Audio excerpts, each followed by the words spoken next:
खुलुमबाय गोजोन फुंबिलिनि गासिबो बड'लेण्ड बुब्लिनि अनसायगिरिफोरखौ बरायग्रोबाय।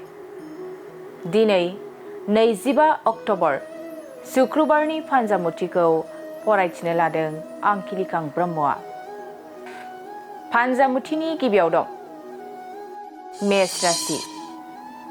मोनसेबो खामानियानो जाफुंनाय नङा, हेंथा गोनां सान जागोन। वृष राशि।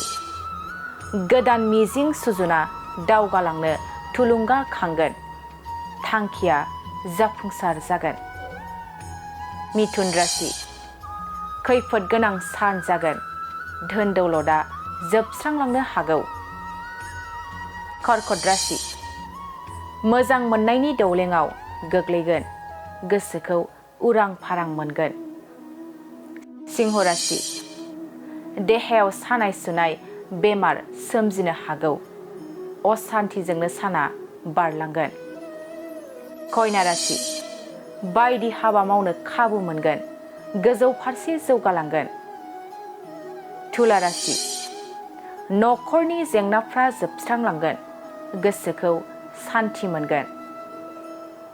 वृश्चिक राशि। नंखाय बाथ्रानि थाखायनो बांसावजागोन, गुबुननि गाज्रि नोजोराव गोग्लैगोन। धनु राशि।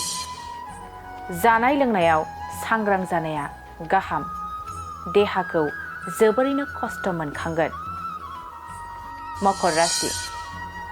बिसि फिसायनि गेजेराव अनलायनाया बांगोन, नखर संसाराव गोजोन फैगोन। कुम्भ राशि। साननायफ्रा मोगथां महर मोनगोन, गोसोआ जोबोरैनो रंजाखांगोन। मीन राशि। गोरोन्थि हाबा मावना गोसोआ गिखांगोन, उन दाहाजोंनो साना बारलांगोन। दिनै सानसेनि राशि फरायथिनायाबो एसेनोसै। आसा खालामो नोंथांनि दिनैनि साना मोजाङै मोजां थांगोन, बेखौ बड'लेण्ड बुब्लि नखरनिफ्राय मिजिंथिबाय। गोजोन्थों। हागोन।